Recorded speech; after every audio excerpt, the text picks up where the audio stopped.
ሶስተኛው ስንወጣ 1 ኪሎ ሜትር ነው የምንነዳው እዚህ ውስጥ ብቻ።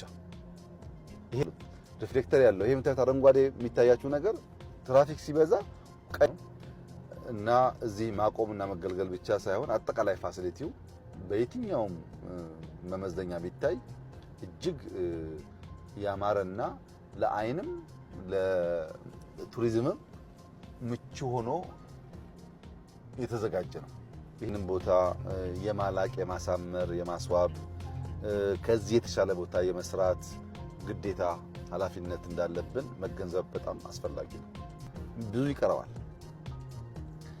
የቀረውን ነገር ደግሞ እያጥላላን ብንኖር ትርጉም የለውም። ለውጥ ይፈልጋል፣ ስራ ይፈልጋል።